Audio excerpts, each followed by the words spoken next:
Et toi, tu as quand même des voitures sympas qui viennent ici.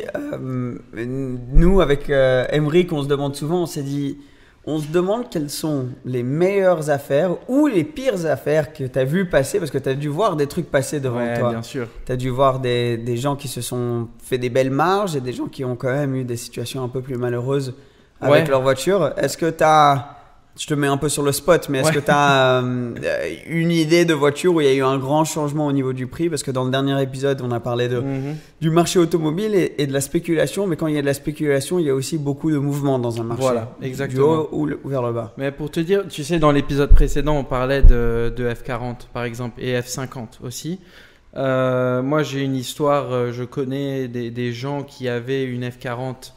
Je peux pas citer de nom ou quoi que ce soit, mais des gens qui avaient une F40 qui au début de l'année, ils peinaient à la vendre à 950 000.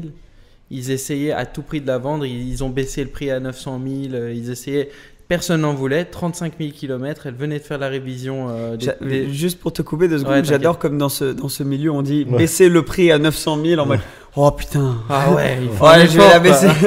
C'est très très cher. Tu vois, le gars il a fait un effort quand même. Et non, donc cette voiture, elle s'est pas vendue pendant longtemps. Et puis, on a parlé de cette vente aux enchères qui s'est passée fin d'année l'année passée. Et le gars vient de vendre sa voiture 1,550 000.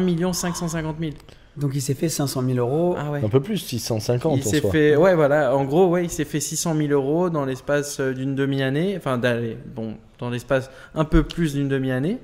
Et tout ça grâce et dont une année où on pouvait pas sortir pendant 2 mois, je crois. C'est ça aussi. Et aussi donc le mec il était chez lui il s'est mis bien, il s'est mis super bien, tu vois. Et aussi j'ai plein d'histoires, j'ai beaucoup d'histoires de gens qui ont acheté des voitures au sommet des prix en 2016, début 2017. Je parlais des E-Type qui se vendaient 300 000 euros.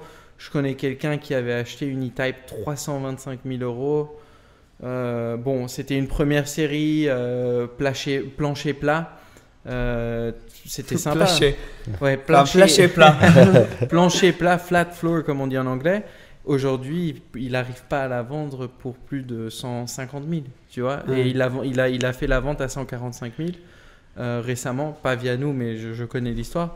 Mais ça fait partie de ces histoires qui sont un peu tristes, quoi, on va dire, pour le gars. Et en plus, c'était une voiture qu'il adorait. Il s'en est séparé parce qu'il voulait faire un peu de place chez lui et tout. Mais tu vois que le gars, il avait une larme à l'œil quand il te racontait l'histoire de la vente, quoi, ça c'est sûr. Et il a perdu 150 000, quoi.